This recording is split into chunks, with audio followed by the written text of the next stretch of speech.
Hey Beth, welcome back. Hey, Steph, thanks. Good to see you. It's so good to see you. I can't believe it. Thank you again for taking time out of your busy schedule. You're just about to move Yeah, back to Sudbury. back to Sudbury. So if anybody is in the Sudbury area, check Beth out, or Definitely. who knows what side you're on. Anyway, And even if you're not anywhere in Ontario, BC, or the Yukon, licensed and happy to help you. So reach out. BC and the Yukon. Mhm. Freaking right. That's so like across Canada, man. That is so cool. Anyway, what are we here to talk about today, Beth? Let's chat a little bit about everything registered accounts. So, registered retirement savings, tax-free savings accounts, the new first home savings account, and then education savings plans as well. Let's just kind of dive into what those look like, some of the benefits of them, some of the drawbacks, and hopefully just give everyone a better understanding of what what we can do with them and the opportunities that are available within them.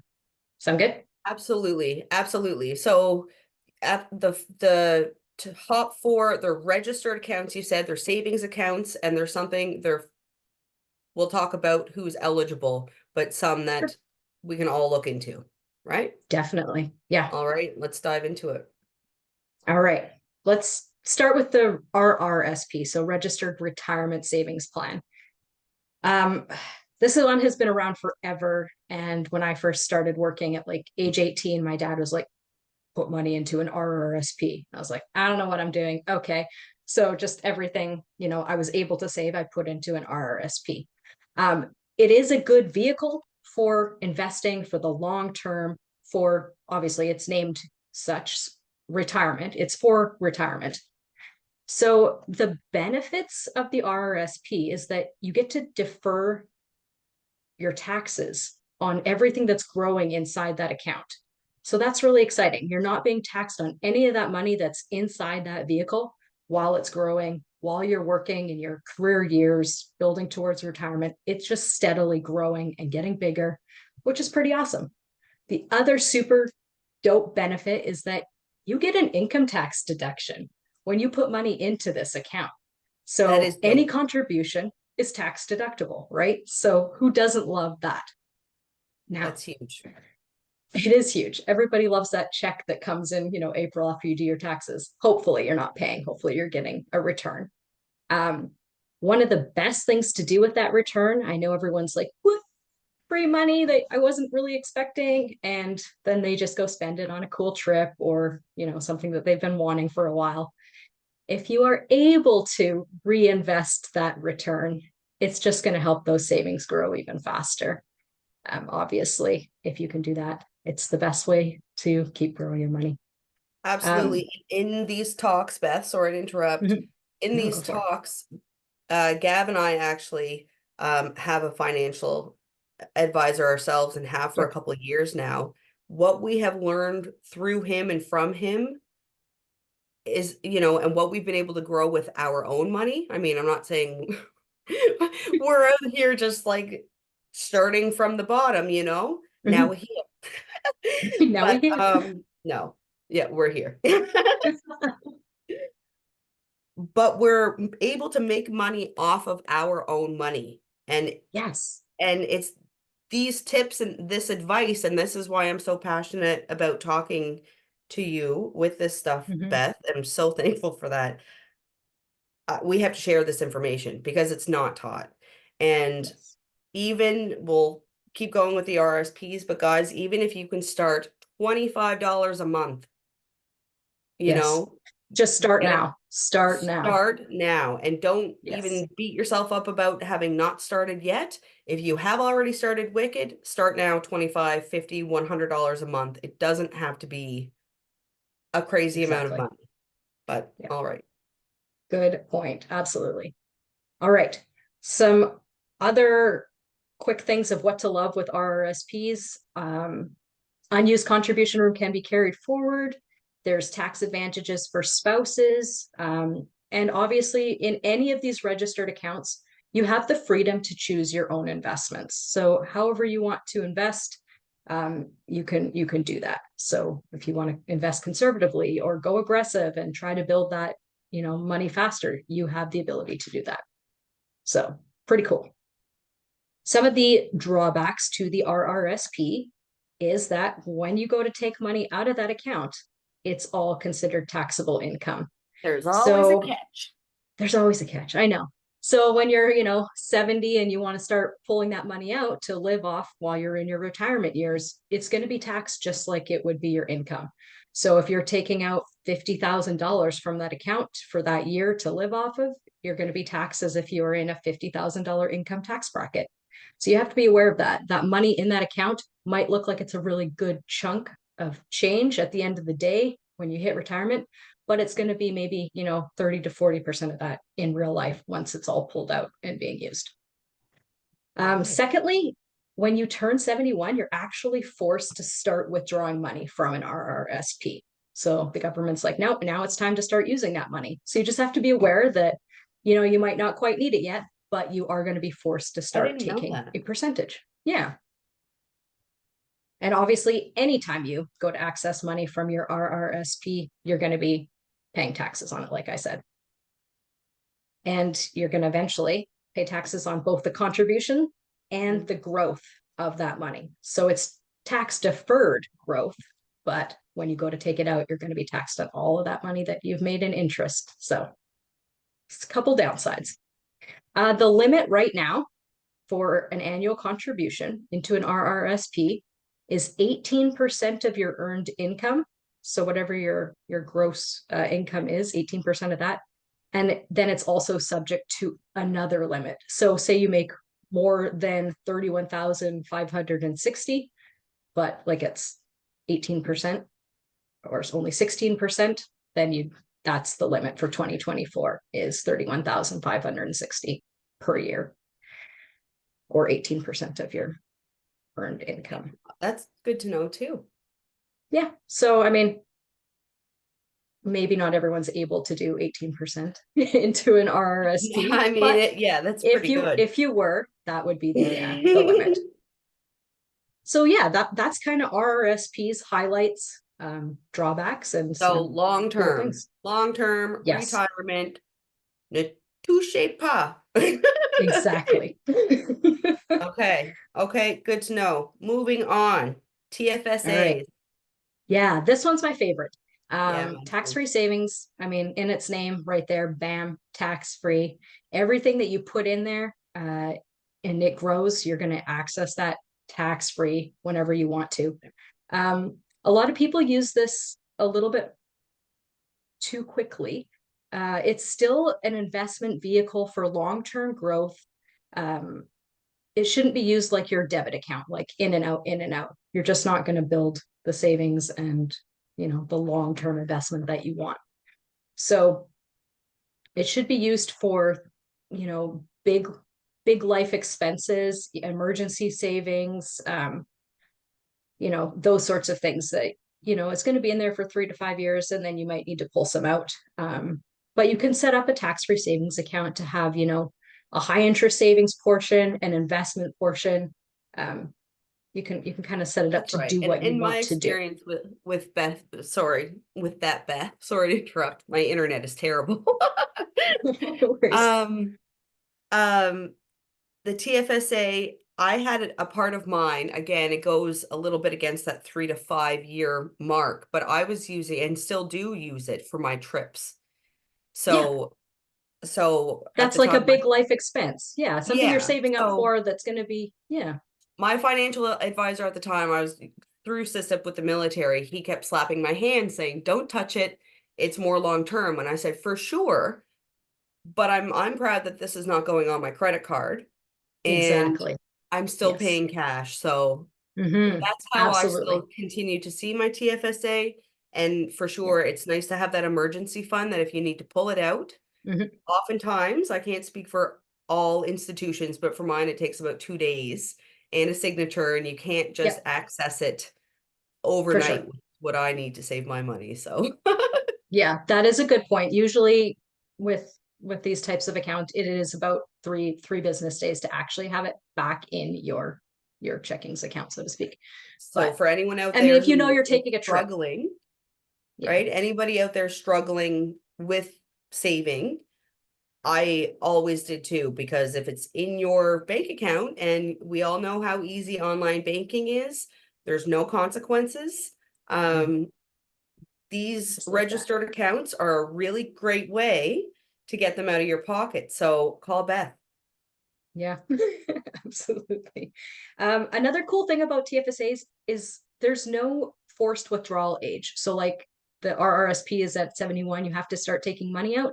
Tax-free savings, there is no forced withdrawal age. So you can have that account open and accumulating money, until death, essentially. So that's pretty cool.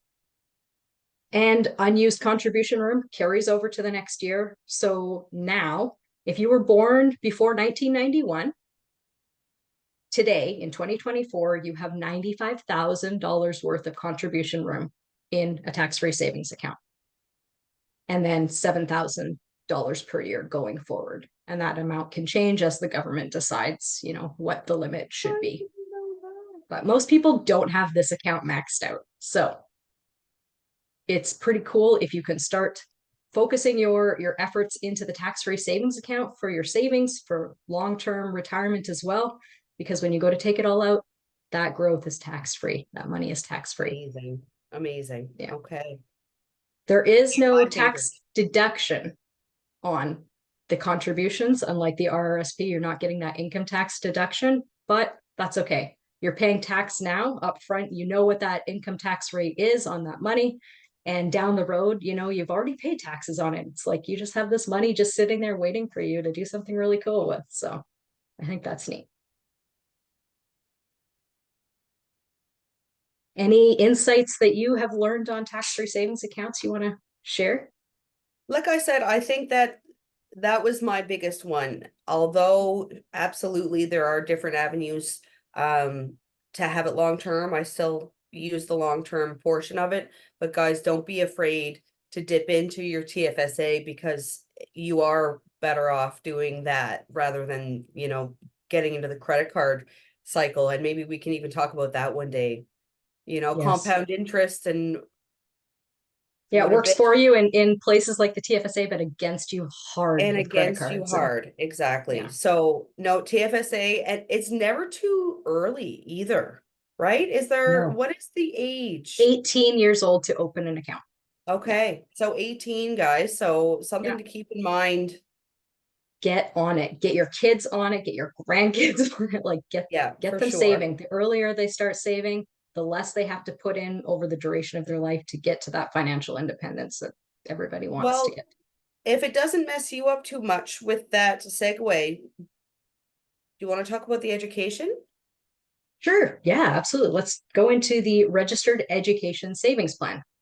So this is a pretty cool government, again, controlled account initiative to help families save for their kids' education. We know that tuition costs just keep going up, and it's insane what prices of education are now. And most kids are going to do some sort of secondary, post-secondary education. So whether that be through a trade school or, university, it doesn't matter. You can use the RESP money for any of those things. So it goes towards tuition, books, tools, transportation, accommodation. This is an excellent way to save for your Oh my kids' God. education. Open it when Absolutely. they're a year old and just start putting money in. So, Start right away, guys. We are so, so blessed. Frankie is too. She has her education fund, and we are already overrun by toys. We are asking gifts, in the future, be either books or education, because I have friends who had to work full-time jobs while in post-secondary education, and that is just not sustainable. I mean, school is hard enough, as we know.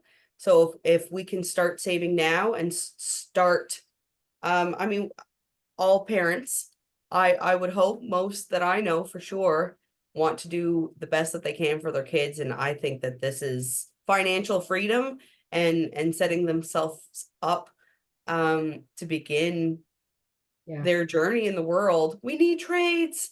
Um we do. We need trades really bad. And back in my day, they didn't really talk about trades or college as much, and university was Mhm. pushed a lot. Sure And was. I went to college, guys, and I loved it. I'm not a university degree girly, and that is okay. That is okay. Like trades in college Yeah, provide some huge. incredible careers. But anyway, education is cool. Start now. It is. Some stipulations and there's just things to know about the RESP.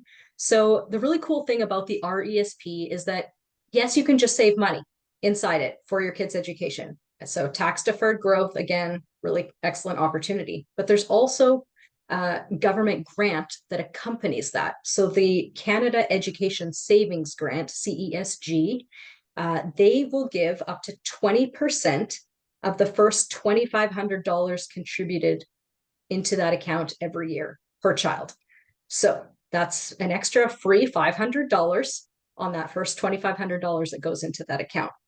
It does have a lifetime contribution of $7,200 for that grant per child. But just quick numbers, if you're putting away $208.33 every month for the next 14 years for your kid, you're going to max out that CESG grant and you're going to have a total of $42,000 saved in just 14 years. And that's principal, not looking at any rates of return and growing, Wow. interest. So that's pretty cool. That's free And money maybe from the something government. else to keep in mind too. You were saying earlier about your tax return money. Again, another Mhm. idea to flip that money into the education fund, For sure. right? Absolutely. Yeah. So this is what I was saying earlier, guys, where there's ways that you can make your money work for yourself just by Mhm. understanding the systems and the grants that are out there. And this is a big one. I'm Yeah. so passionate about the education fund, if you can't tell. And it doesn't need to be a parent opening the account, grandparents, aunts, uncles, friends. Like anyone can open an RESP and have, the beneficiary be this designated child. It's just that the grant is only going to pay that $500 on the first $2,500 in the account with that child's social insurance number attached to it. So you're not going to get multiple grants, but multiple people can be saving for a kid, which is pretty cool. There is a lifetime limit of $50,000 in an RESP. That's a principal value that a maximum in an RESP. So, I mean, it's not unlimited contributions, but if you do, max that out, you can start saving in something else, a non-registered account or, your tax-free savings account if you want to be able to pull out money later for them. Um, if the money's not used for education, you will be taxed on it on the money that's earned in interest. So not taxed on like the principal that's gone into it because it's already pre-taxed money that's going in, but you would be taxed on whatever gains that account has accrued. And the government grant obviously would return to the government if it's not going to educational purposes. But there is the possibility, say your kid just decides not to go to school, that money is now stuck in this RESP. You could transfer that money, minus the grant, of course, tax free to your own RRSP. So that could go into your registered retirement savings plan. So there are options for it if the child Oh, just doesn't end up using that money. So don't fear yoink. it's not locked away and out of, use forever. That's good to know too. I'm gonna go ahead and take that right back. But yeah. So definitely something that you should be accessing if you have a child, and you want to, set them up for success down the road for sure. And if they don't end up using it, hey, you can add money to your retirement savings. No harm done. So Honest to God, no savings wasted for sure. Because exactly. let's be real, if that's sitting in your account, it's gone Yes. Yeah, one way or another. exactly. And last And but not least, this is, sorry, are you, I was about to say the same thing. Jesus. Um, this is a new account. Am I correct in Yes. saying that? Yeah, last Okay, fall it opened up. The last government fall. started. So this is great. A new first time home buyers. First Home Savings Account, First FHSA. First home savings account. Sorry, and what was the acronym for it? FHSA. FHF. Okay. I know everything's an acronym and a mouthful, but so this is a really cool new thing. The government has decided to help folks who need and want to buy a home, who in this day and age it's seeming further and further away from possibility. The FHSA is designed for, like it says, first home buyers. But if you haven't owned a home in the last 4 years before you open this account, you still qualify. So if you had a home 5 years ago, but you sold it, things, changed in your life, you are still eligible to start this account, which is Huge. cool. So the FHSA combines the benefits of both the RRSP and the TFSA. It's a two-in-one badass tool that we can have to actually work towards purchasing a home. So you get the ability to save $40,000 tax-free.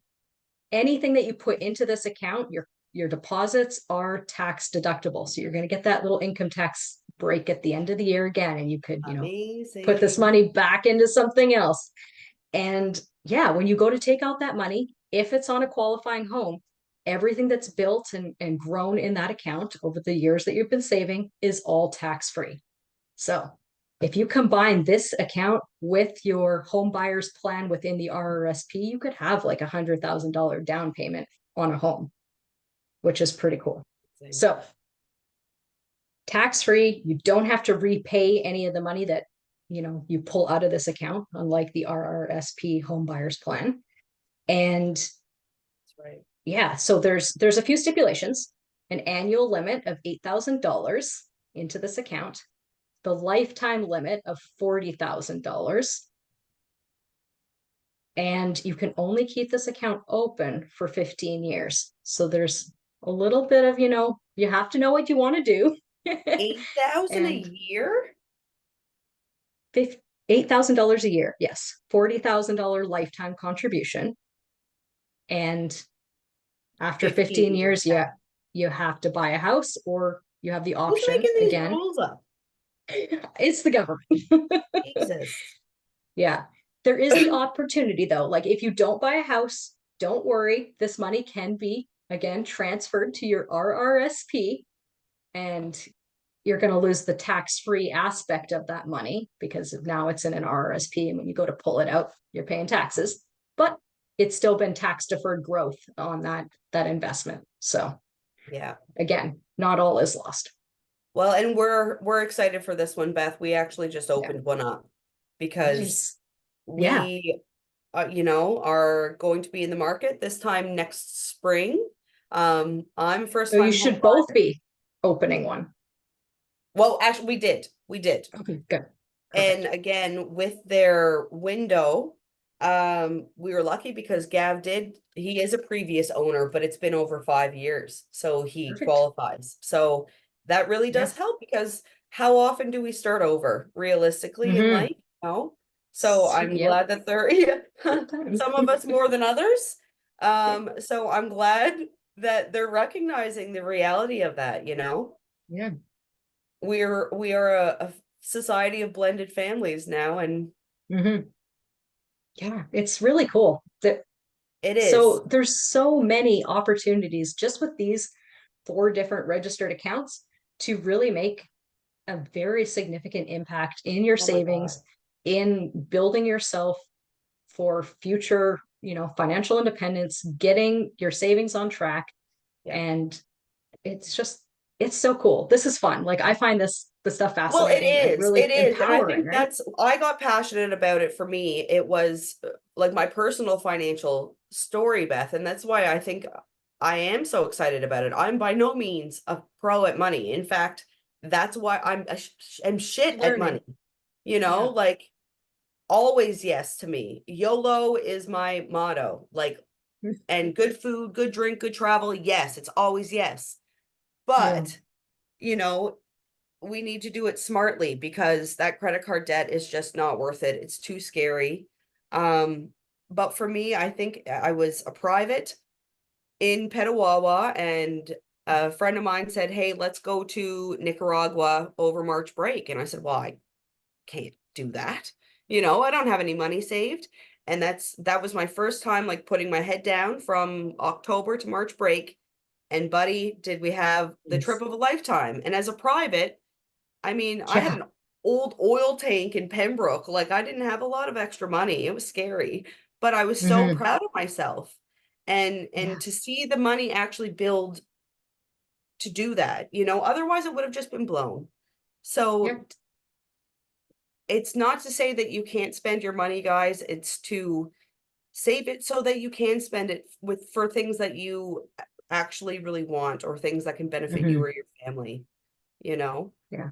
That for me is what savings is, because I'm not going to never touch this money in the account. It's so that we can do it smartly and ultimately provide for your family. That Hmm. credit card debt is a step one, first and foremost. You can't, step one. Yeah. But these are huge tools that every family should have in their pocket.